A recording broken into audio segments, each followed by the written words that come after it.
மேகம் எல்லாம் எப்பவாச்சும் மழை பெய்யும். அப்ப நாங்க மின்னலுல போட்டோ பிடிச்சோம். தொப்புள் கொடிய போலத்தான் இந்த ஊரை வாழ்ந்தோம். வெயில தவிர வாழ்க்கையில வேற என்ன அறிஞ்சோம்.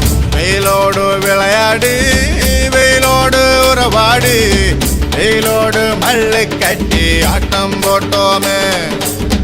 நெண்டூரும் நரிவூரும் கருவேலங்காட்டோரும் தட்டானாய் சுத்தி சுத்தி வட்டம் போட்டோமே.